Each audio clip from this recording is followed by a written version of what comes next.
আসসালামু আলাইকুম, সবাই কেমন আছেন? আশা করি সবাই ভালো আছেন। তো আমরা এই মুহূর্তে মধ্যপ্রাচ্যে অবস্থিত করছি। আমরা সব বন্ধু মিলে চলে যাচ্ছি আজকে আটলান্টিক মহাসাগরে। তো আজকে দেখাবো আটলান্টিক মহাসাগরে কিরকম ঢেউ আর আমরা কি মানে স্পিড বোট নিয়ে আমরা ঘোরাফেরা করি। এই যে আমাদের সাথে রয়েছে এই যে চীনের সভাপতি SM হামিদ।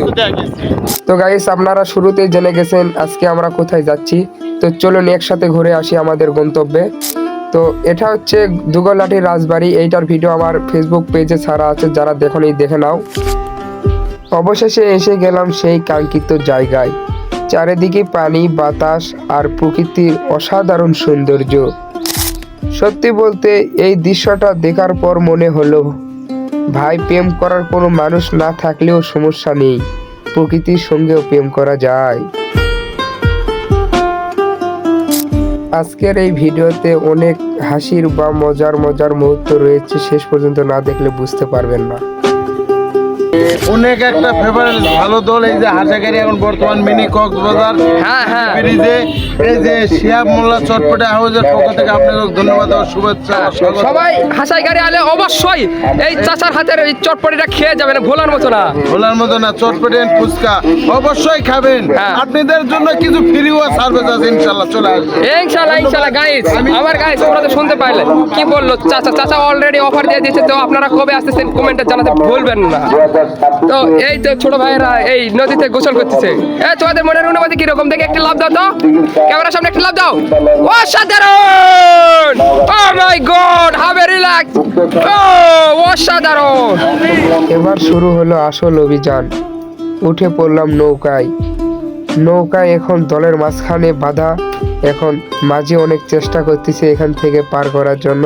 মাঝিও যেহেতু আমাদের নৌকা চলছে, আর আমি ভাবছি জীবনের যদি সব চিন্তা এইভাবে পানির সঙ্গে ভেসে চলে যেত তাহলে জীবন কতই না সুন্দর হতো। কিন্তু একটা ভয় ছিল, কারণ সাঁতার জানি ঠিকই, কিন্তু নৌকা যদি আমাকে ছেড়ে চলে যায় তাহলে এই ব্লগটি হয়ে যাবে আমার শেষ ভ্রমণ কাহিনী।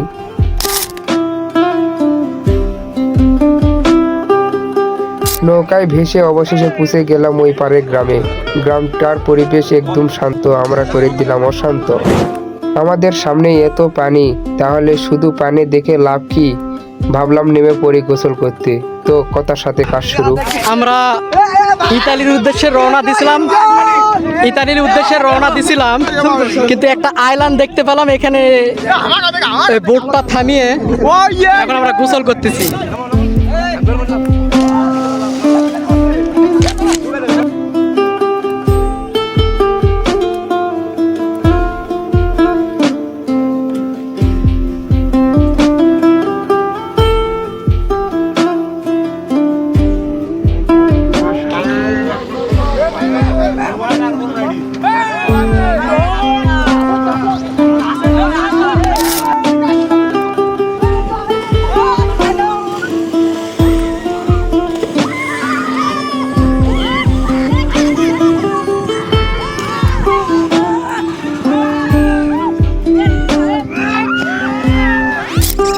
এখানে অনেক মজা করলাম, আর একটা জিনিস বুঝতে পারলাম, কিছু মুহূর্ত আসলে ক্যামেরা বন্দি করার জন্য নয়, মনে রেখে দেওয়ার জন্য।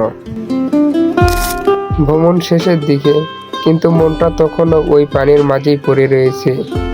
তো এবার বাড়ির পথে রওনা দেব। ঠিক ওই মুহূর্তেই এই রেস্টুরেন্টে উঠে পড়লাম। এই রেস্টুরেন্টে উঠলে এই বিল সব পাখির চোখে সবকিছু অনুভব করতে পারবে।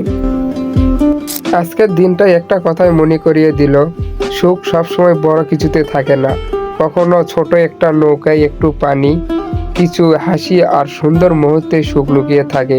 আর হ্যাঁ, পরের অভিযান কোথায় হবে সেটা জানতে আমাদের পাশেই থাকতে হবে। সবাই ভালো থাকবেন, সুস্থ থাকবেন। আল্লাহ হাফেজ।